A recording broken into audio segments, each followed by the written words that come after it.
안녕하세요. 네, 오늘 아까 낮에도 뵙고 또 저녁에도 뵈니까 좋습니다. 오늘은 성령의 가르침이라는 제목으로 말씀 나누고자 합니다. 대학교 다닐 때 학교에서 수업 듣다 보면 옛날 얘기들을 해주셨습니다. 전두환 시대 80년대 그때 이 교수님 학생이셨고 자기 가르쳐 주셨던 교수님이 이제 학교에서 삭발을 하고 그렇게 그 독재, 전두환 독재에 맞서서 시위하시고 투쟁하신 이야기들을 들었죠. 지난주에 미국에서 흑인이 경찰의 강제 진압 때문에 죽임 당한 일로 인해서 이 미국으로부터 시작해서 전 세계적으로 지금 이 시위가 일어났습니다. 그런데 이 시위가 평화적으로 잘 되면 좋겠지만 이게 폭력적인 부분이 또 많이 드러났죠. 상점을 약탈한다든지 이런 일들이 일어났습니다. 물론 이런 것들은 예전에 광주 민주화 운동 때나 그런 때에도 뭔가 시위를 폭력적으로 만들어서 이 본질을 흩으려고 하는 그러한 목적, 그러한 작전을 가진 그런 단체가 이렇게 벌이는 부분도 있을 거라는 생각이 들지만 이게 어떻게 생각해 보면 평화적인 방법만으로 자신들의 이런 이야기를 제대로 할 수 없기 때문에 또 그렇게 폭력을 사용하는 부분도 없지 않은 것 같습니다.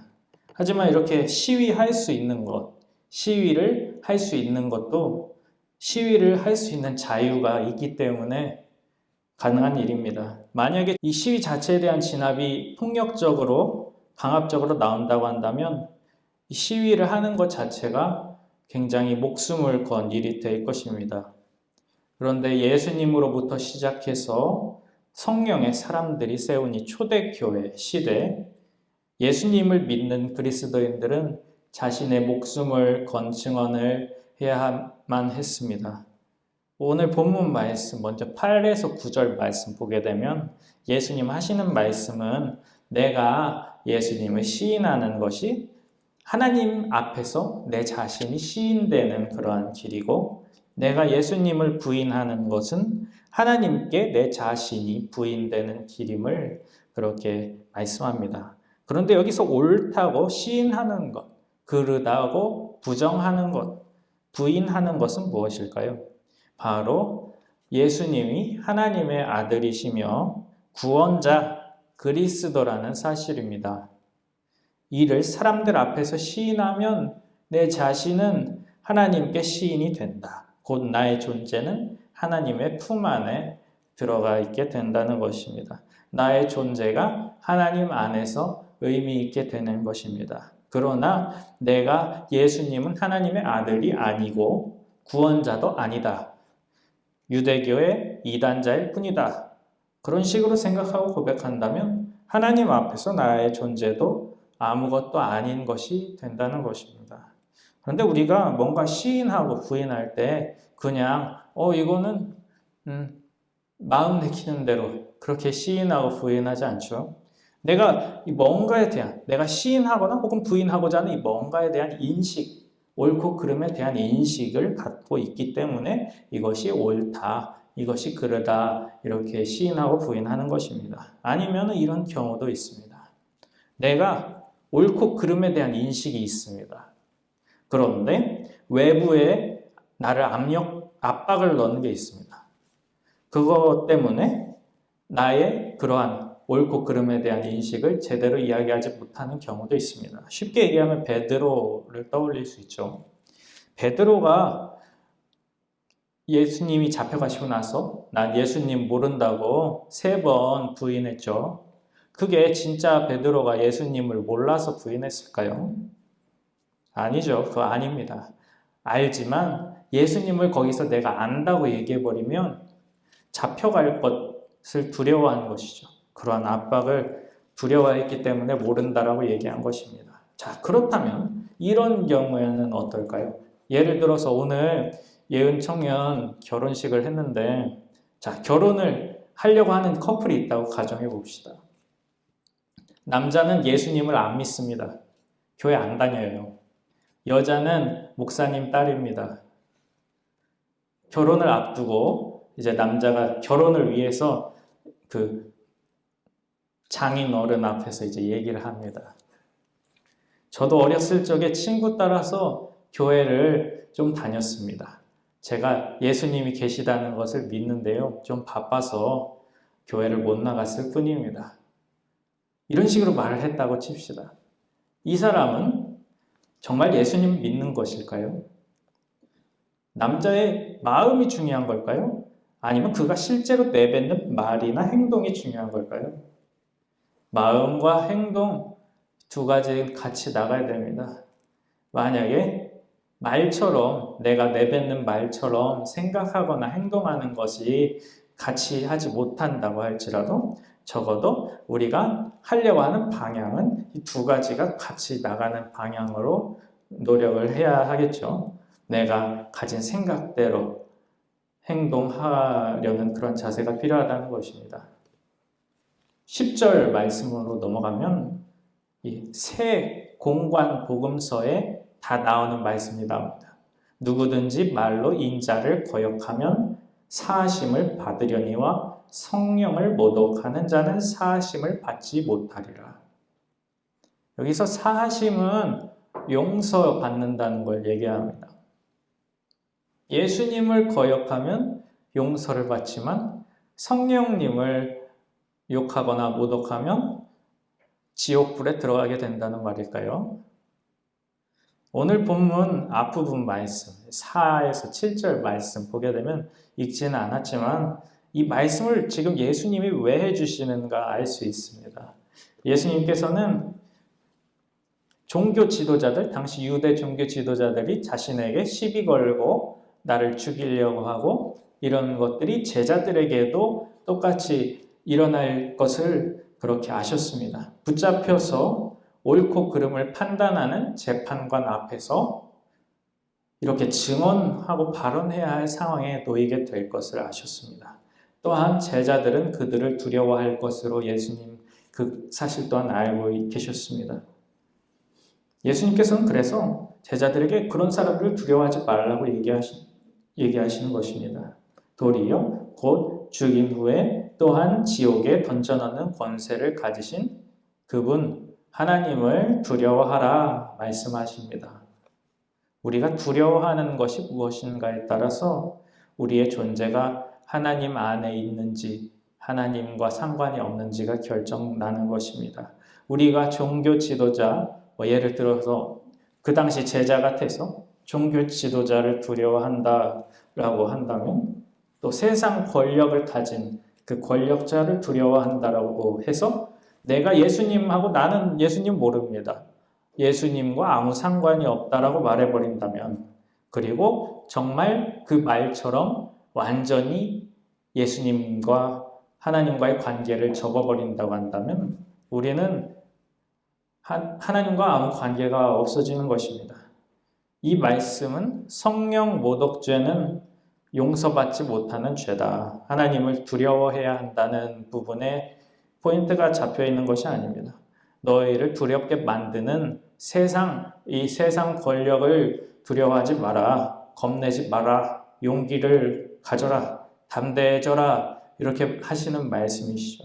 하나님은 얼추 10,000원 정도에 팔리는 참새 5마리도 다 아시는 분인데 그런 분이 너희 머리카락 횟수도 다 알고 계신다. 너희는 그만큼 귀한 존재다. 용기를 내서 나처럼 살아내라. 이렇게 예수님 말씀해 주시는 것입니다.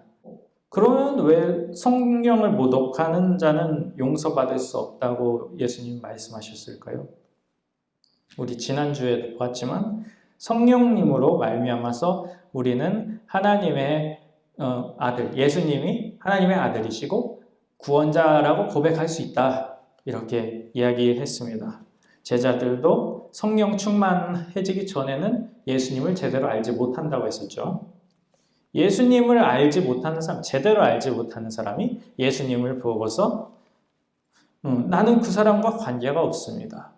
혹은 예수님은 그 기적, 놀라운 기적을 베푸시는 선생님 아니시오, 랍비 아니시오, 이렇게 얘기하면 그는 예수님을 아직 잘 알지 못했기 때문에 오해할 수도 있고 잘 모를 수도 있다는 것입니다. 하지만 성령님이 오시고 나서 예수님, 제자들에 의해서 하나님의 아들 그리스도라고 증언되었습니다. 그리고 예수님의 이름을 제자들이 이야기하면서 물러가라고 하면 귀신들은 물러갔고 병이 치유가 되는 그러한 역사들이 일어났습니다. 이렇게 성령으로 말미암아서 죽음에서 부활하신 예수님을 알게 된 사람이 베드로처럼 두려워서 베드로의 경우 빼고 압박 때문에 내가 무서워서 그렇게 어쩔 수 없이 모른다고 얘기하는 그런 거 빼고 알면서도 내가 예수님을 모독하고 성령님을 모독하고 그런다면은 이것은 곧 하나님을 모욕하는 것이기 때문에 큰 죄라고 예수님 말씀하시는 것입니다. 오늘 이 성령을 모독하는 죄에 대한 부분은 다른 복음서에도 나와 있는데요. 마태복음서를 보게 되면 바리새인들이 예수님이 귀신을 물리치시는 것을 보고 태클을 거는 부분입니다. 예수님이 귀신의 왕인 바알세불의 힘을 빌어서 하위 귀신들을 내쫓는 것이다. 그런 주장을 펼쳤습니다. 하나님의 아들은 무슨 이런 건 아니라는 겁니다. 이에 예수님은 만약에 내가 바알세불의 힘을 빌어가지고 귀신들을 내쫓았다고 치자. 그러면 너희의 아들들, 이것은 그들 바리새인들 제자들을 얘기하는 겁니다. 너희 아들들도 이렇게 귀신을 물리친다고 하던데 그 사람들도 그러면 귀신의 힘을 빌어서 물리친 것이냐 하는 것이죠. 그런데 예수님께서 내가 성령의 힘으로 만약에 이 귀신들을 물리쳤다라고 한다면 하나님 나라가 이미 임했다 이렇게 선포를 하십니다. 그러면서 성령을 모독하는 것, 말로 성령을 거역하는 것은 용서를 받지 못한다고 말씀하셨습니다. 예수님이 귀신의 편이라고 말하는 이 바리새인들은 결국 예수님을 부인하는 자리에 서는 것입니다. 물론 우리 사도행전 2장 이후에 보면 성령 강림 사건이 나오죠. 하늘에서 성령이 불같이 임하시고 많은 사람들이 회개를 했습니다. 유대인들 중에도 내가 예수님을 그렇게 죽였는데 나는 어떻게 해야 됩니까? 베드로한테 물어보기도 했습니다. 예수님을 구원자로 받아들인 것이죠. 그 사람, 예수님이 바알세불의 힘을 빌려서 그렇게 귀신을 내쫓았던 거 아니냐. 그렇게 주장했던 사람이 만약에 성령을 받아서 예수님이 구원자라고 믿게 된다고 한다면 그 사람도 용서받을 수 없을까요? 그것은 아닙니다. 그것은 아닙니다. 사도 베드로는 사도행전 2장 38절에서 베드로가 이르되 너희가 회개하여 각각 예수 그리스도의 이름으로 세례를 받고 죄 사함을 받으라. 그리하면 성령의 선물을 받으리니 이렇게 말씀하셨습니다. 그 사람이 성령으로 충만해졌다라는 사실 자체가 이미 그 사람이 지었던 잘못을 회개했고 세례를 받고 죄를 용서받았기 때문에 가능한 것이죠. 용서받았다는 겁니다. 다시 오늘 본문 말씀으로 돌아오면 11절 말씀에 예수님께서 제자들에게 이 제자들이 겪게 될 미래의 일들을 이야기해 주십니다. 사람이 너희를 회당이나 위정자나 권세 있는 자 앞에 끌고 가거든. 이렇게 되는 까닭은 그들이 예수님을 믿기 때문입니다. 제자들이 예수님을 믿기 때문에 끌려가는 것입니다. 예수님을 믿는다는 것, 당시에 예수님을 믿는다는 것은 유대교나 로마의 정신과 대치되는 행동입니다. 유대인들은 자신들만이 선택받은 민족이라고 생각했습니다. 이방 사람들이나 부정하다고 여겨지던 사람들은 아예 선을 긋고 단절했죠. 하지만 예수님께서는 이방인도 그 품에 거두셨고 그리고 당시에 죄인이라고 정죄받던 사람들, 세리 그리고 창녀 같은 사람들도 다 함께 예수님께서는 제자 삼으셨고 가르침을 주셨습니다. 사랑해 주셨습니다. 로마와 대치되는 것은 예수님을 하나님의 아들이라고 믿었다는 것입니다. 로마에서 하나님의 아들은 로마 황제를 이야기하는 것이었습니다. 그런데 다른 하나님의 아들이 있다. 이러한 믿음을 갖는 것 자체가 로마 황제를 부정하는 것처럼 이해될 수 있는 것입니다. 법정에 끌려가게 되면 이런저런 질문을 받게 되겠죠. 우리가 예를 들어서 저도 가끔 그럴 때가 있습니다. 청년분이 성경이 뭐가 궁금하다고 질문을 해요. 그런데 다행히 제가 아는 거면은 괜찮은데 모르는 걸 물어봤어요. 그러면 이걸 어떻게 얘기해야지? 머리가 잠깐 정지하기도 하고 그렇습니다. 당황하게 되죠. 그런데 법정에 가서 나를 죄인이라고 가정하면서 하는 질문, 나를 넘어뜨리려고 하는 질문을 들으면 굉장히 당황스러울 겁니다. 어쩌면 이런 것 자체를 피하고 싶은 마음이 들 수 있습니다. 하지만 예수님께서는 그런 상황이 닥쳐오더라도 성령님께서 그 질문에 대한 무슨 말을 해야 할지를 가르쳐 주실 것이라고 말씀해 주십니다. 사도행전을 보게 되면 큰 두 개의 기둥이 있습니다. 베드로와 바울이죠. 바울은 애초에 어렸을 때부터 유대교의 이 학자 가말리엘의 아래에서 율법 공부를 제대로 한 사람입니다. 그리고 로마의 시민권자이기도 했죠. 바울 같은 사람이 만약에 법정에 섰다라고 한다면 어떻게 생각보다 논리적으로 잘 얘기할 수 있을 것도 같습니다. 공부를 그만큼 한 사람이니까. 그런데 베드로는 갈릴리 출신입니다. 어렸을 때부터 물고기를 잡던 사람이죠. 아무래도 바울과 비교하면 모르는 것이 많을 것 같습니다. 그런데 베드로가 사도행전 2장 이후에 성령으로 충만해져서 하는 설교나 유대인들에게 잡혀가서 예수님에 대해서 증언하는 부분들, 그런 부분들을 보면 초대 교회의 지도자다운 현명한 모습을 보여줍니다. 사도행전 4장 13절 보게 되면 그들은 베드로와 요한이 본래 배운 것이 없는 보잘것없는 사람인 줄 알았는데 이렇게 담대하게 말하는 것을 보고 놀랐다, 그렇게 말합니다. 분명 초대교회 이 당시에도 이런 핍박이나 고통을 피하고자 자신의 신앙을 포기하고 혹은 조금 뒤로 밀어두는 그러한 사람들이 있었을 것입니다. 하지만 예수님께서는 오늘 말씀을 통해서 저와 여러분에게 용기를 주십니다. 예수님께서는 제자들에게나 우리들에게나 자신처럼 행동하기를 바라십니다. 예수님께서는 자신이 죽을 것을 염려하고 두려워해서 바른 일 하시는 것을 멈추시지 않으셨습니다. 안식일에 병을 고친 것 때문에 유대인들에게 율법을 어긴 것이라고 굉장히 비판을 받고 핍박을 받으셨지만 그렇다고 그 유대인들에게 그러면 다음부터는 안식일에는 고치지 않겠습니다. 그러시지 않으셨습니다. 지난주에 하나님께서 성령을 보내신 것은 하나님의 우리를 향하신 사랑의 표현이라는 이야기를 드렸습니다. 곧 우리가 성령으로 충만하여지고 성령의 가르침, 인도하심대로 사는 삶, 이것을 다른 말로 하면 예수님께서 사신 대로 사는 삶이죠. 이렇게 살면, 우리가 예수님처럼 살면 하나님께서 우리에게 주시고자 하시는 평화, 복을 누리게 될 것이다 말씀드렸습니다. 저도 예수님 말씀대로 살고 싶습니다. 살아야 된다고 생각을 합니다.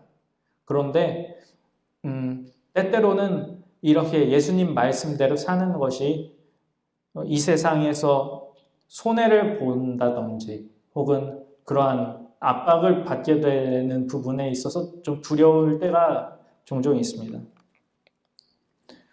여러분들도 고민이 되고 또 걱정이 될 때가 있을 거라고 생각합니다. 내가 예수님을 믿는 것 때문에 나의 신앙생활 때문에 세상에서 뭔가 손해를 보고 혹은 핍박을 받게 될 것이 두려운 때가 있으리라 생각을 합니다. 이럴 때 우리가 오늘 우리에게 주시는 예수님의 말씀, 이 말씀을 기억한다고 한다면 두려워도 두렵고 떨려도 예수님의 뜻대로 예수님 가르침대로 행동할 용기를 하나님께서 우리에게 주시리라 믿습니다. 그렇게 성령의 가르침대로 살아가면서 승리하시는 우리 청년부 여러분들 되시기를 주님의 이름으로 소망합니다. 기도드리겠습니다. 사랑과 은혜의 아버지 하나님, 오늘 성령의 가르침이란 제목으로 말씀 나눴습니다. 예수님께서는 말씀하셨습니다. 두려워하지 말라고, 하나님을 두려워하라고. 이 세상 권세자나 너희 생명을 앗아갈 사람을 두려워하지 말고 하나님을 두려워하고 하나님 뜻대로 살라고 말씀하셨습니다. 하지만 하나님, 이 세상 우리가 예수님 믿는 그리스도인으로 살기에 어려운 부분들이 참 많이 있습니다. 기도하는 제가 알지 못하는 그러한 어려움들도 참 많이 있습니다. 하나님, 하지만 우리가 예수님처럼 사는 이 삶을 포기하지 않게 하옵소서. 계속해서 예수님께서 사셨던 삶을 묵상하며 그 삶을 닮아가기를 소망하며 살아가게 하여 주옵소서. 그렇게 성령의 가르침대로 살아갈 수 있도록 성령님 능력 더하여 주옵소서. 예수 그리스도의 이름으로 기도드립니다. 아멘.